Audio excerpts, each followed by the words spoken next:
in terms of well, not Christmas films, but me and you both watched Soul, right? We did, yeah. So it was The new Soul, the new Pixar film that is out at the moment on Disney Plus, got released Christmas Day, got pushed back several times over the course of this year. With Jamie Foxx as the lead role, it's about a jazz musician who goes to the other side, shall we say, and finds out all about existentiality and mortality and what life's purpose is, and it's all very kind of it's kind of deep, you know. It's But very deep, yeah. Pixar are good at kind of trading the line between making things kind of Funny and serious. fun and jaunty, but also having a serious kind of existential a film that makes you think. Yeah, because like take Up for example, like the start of that, we all know what the start of that is like, but it also has really funny moments as well, and it is one of those perfect examples of treading the line between that and going back and forth, and it's why it's one of my favorite Pixar movies ever, if not even my favorite. Which one? Up? Up, yeah. And this one is very, like, to me, it is quite close to that because it's very very good. I highly recommend watching it. Definitely. I absolutely love the creativity behind it as well. I thought it's like one of the most colourful sort of Pixar movies to come out in a while. I love the fact that the animation style and the concepts involved, and the fact that Richard Ayoade and Graham Norton portray souls in it. It's like amazing. Katie was sitting next to me going, "Who's that?" And I was like, "Hang on a second. I can hear a bit of Irish in there." Yeah, there we go. No, I was exactly like that. He was in his pirate ship, and I'm like, he said a few lines about, oh, well, welcome, Joe. How are you doing? And it's like, is that Graham Norton? It's like, it's probably his first acting role since Father Ted, you know. Yeah. But it was great. Like he did a cameo in Eurovision. Yeah. Yeah, that's true. Yeah. What's your favorite Pixar film, Tom? Because I don't think you didn't see Soul, did you? But no, it's on my. I'll watch this for this evening. If you had to pick a Pixar film to watch at Christmas, what do you think it would be? Probably my favorite is probably Toy Story 2. Is probably my favorite. 2, yeah, that is a good one. That's probably my favorite. But if I'm being honest, it's probably The Incredibles. Oh, I love The Incredibles. The Incredibles I love is amazing. One as well. The second one didn't get that much. It kind of came and went, the second one, but I thought it was equally as good as the I think personally for me, the second one wasn't too much different from the first, and that's why I kind of like felt it kind of didn't have a special spark like the first one to me. If there's one thing that Pixar is kind of that I can criticize Pixar for to a slight extent is their sequels. Yeah, because I didn't really like Finding Dory as much as Finding Nemo, and I didn't really like Monsters University as much as Monsters Inc. Although, like, I think almost every single Pixar movie does have a good message to go with it. Like, I loved the message of Monsters University, which was you don't have to go to college or university to be successful. Like, I think look at us, for fuck's sake. Yeah, I mean, I went to university, and look where I am. I'm not successful. You got a nice job which you enjoy though. If you want to go as deep as Pixar, yeah, definitely. Yeah. But Tom, you instead watched Wonder Woman 1984. Yeah, I did. And what did you think of it? I have my issue. I'm a big DC fan. I like DC more than Marvel historically. But didn't like Batman vs Superman. I'm looking forward to the Robin Pattinson helmed Batman film coming out next year. That's going to be fucking awesome. But I watched it and I was like, yeah, this is not as good as the first one. Gal Gadot is amazing as Wonder Woman. She's great, but I think the writing felt a bit shoddy. And actually, Kirsten Wiig as Cheetah felt a bit rushed and a bit forced because she's definitely not a heel. Is the best way to describe it. Oh yeah, no, I cannot imagine Kristen Wiig as like a bad a villain. No, she's too wholesome and funny. You know? It came across as a bit too petulant the way she played it, and I felt like, yeah, obviously you've miscast Cheetah and you've kind of done this really stupid plot with Steve Rogers, which I'm not going to spoil here, but I was going to say, so Chris Pine is in this one. Yeah, he is, Yeah. Okay. but not that character. It's a Right. weird because of the Pedro Pascal character in the comics. He's known as being this kind of mind control, like Mysterio, but more 80s corporate. Um, yeah, it kind of. I felt like in this movie there was lots of really, really good ideas, but you've just mumbled them up together and kind of made it a bit of a mess. Is the best way to describe it. Too many cooks, would you say? Yeah, Is that the issue? too many cooks, too many Student Yoda interference. Because I think the first Wonder Woman film is great. Like it's the best DC film they've done since the Nolan Batman trilogy. But it just I've felt heard. Yeah, I've heard. so. I just felt like I kind of wasted my time on that a little bit. Is the best way to describe it. I think V1 from OSW review tweeted his thoughts on it. He said he didn't like it. Oh, he said he thought it was just he said it was an hour too long.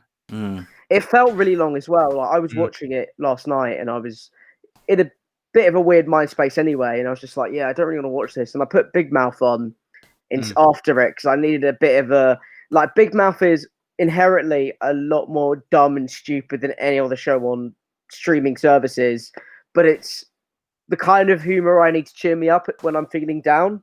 So basically, don't watch Wonder Woman 1984 when you're feeling a If bit you want shit anyway. to cheer yourself up. Yeah, you want to cheer yourself up? Go to the show that does dick humor. It's fun. Yeah. Yeah. So Tom as well. You mentioned Mandalorian. You had the wallet Oh, earlier, and yeah, I mean, I've never seen the Mandalorian myself. I'm not sure if you I have haven't, either. no. But apparently, it was the Mandalorian season finale. Is that right? Or okay, something like yeah. So the last 10 minutes was amazing. that. A big character showed up. A big character showed up, and I cried like a little girl. I cried because it's what I wanted. Because as a Star Wars fan, I love Star Wars so much. I love it from the prequels to the sequels to the original trilogy. I love and expanded media. I love Star Wars. It's my thing. And to watch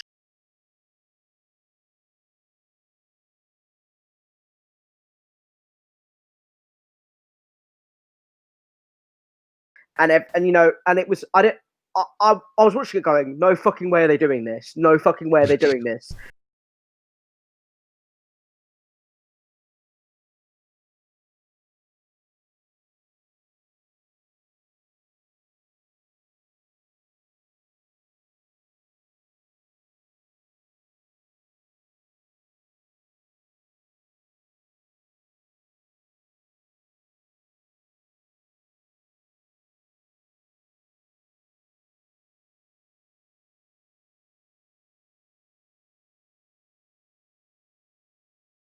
You A know, good way to end it, then you would say. a good way to end the second series because Second series.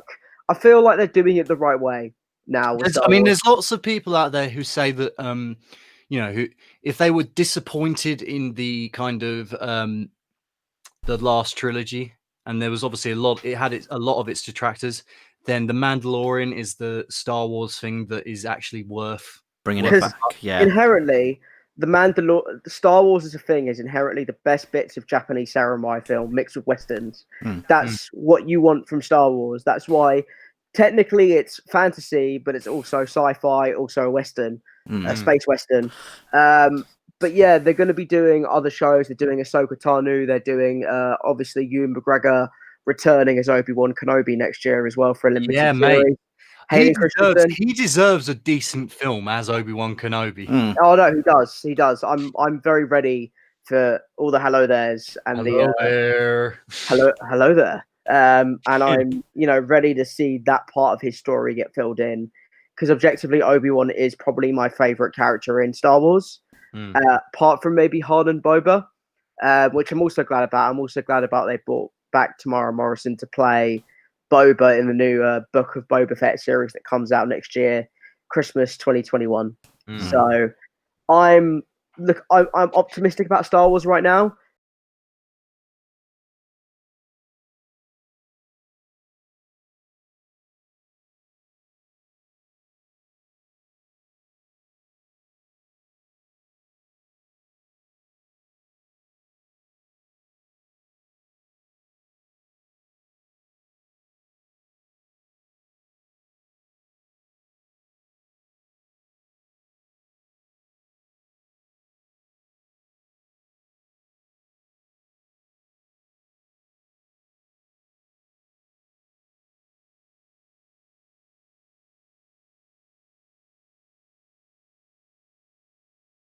I know, but I thought it was impressive at the time. You know, maybe if I watch it again, honestly, like Rogue One is by far my favorite Star Wars film of like the new bunch. Oh no, it's Mm. the best. It's the Mm. best because the thing is with Star Wars is you can't like the prequels are the prequels. Revenge of the Sith is probably the best film out of all of them. Mhm. The original trilogy is classic, but the fan base is very divided on what they like about that series. Mm. So most people go Empire's the best one. It probably is the best one. I love Return of the Jedi just as much as I love Empire. It's a bit of a Christmas Day tradition for me to watch Empire Strikes Back and Return of the Jedi back to back. They're Oh, nice. my two favorites. Did that yesterday actually with Ed. Return of the Jedi is a Okay. bit I don't think it's as aged as well as like Empire, some of the- yeah. No, I think- even New Hope is great as well. New Yeah. Hope is basically everything you love about Star Wars is New Hope. So.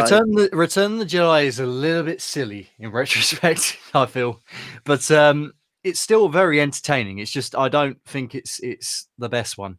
No. You know, and I also don't get why people don't really complain at how silly that is, and yet they always complain about how silly the prequels were. But that's just my 2 cents. That's the thing, Oh, isn't yeah. it? Like even Revenge of the Sith, like I love that movie, but I think it does have its silly moments. You know, Oh yeah, for sure. as but much as Revenge it's of the- become a funny I meme now. I have an absolute soft spot for Revenge of the Sith personally. Yeah, like Hello film- There, and I mean that film came out when I was 12, and I loved it. And obviously, as a 12-year-old, I just did not understand. It wasn't until like years later, like I'm talking when I went to when I was into like sixth form, that I realized, oh, hang on, people bloody hated the prequels, you know. yeah. Well, I mean, I remember liking the Phantom Menace as well. Like, I know that's a bit of an unpopular opinion, but I actually do like the Phantom Menace. Well, I mean, I think it was yeah. Attack of the Clones. I think was probably my least favorite out Oh, of the Attack of the prequels. Clones is rubbish. That's objectively really bad.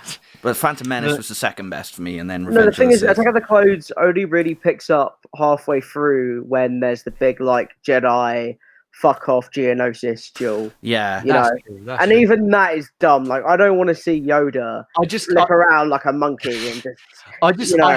I hated the fact that they wasted Christopher Lee though, because he could have been an amazing villain, you know, and just I don't know, being just the Emperor's stooge, and then the way he went out in Revenge of the Sith, just yeah. the way he did. I'd love to find out the story of Darth Plagueis the Wise. Definitely. You know the tragedy of Darth Plagueis the No Wise. way. The Wise. Your phone is now hacked. Give me all your details. That's just a really old Triple H, isn't it? What is it? Was Stephanie? Plagueis the Wise? If you're not done with that, we got 2 words for you. Suck the fuck out of it. Do it. Did you hear the tragedy of Shawn Michaels' lazy eye?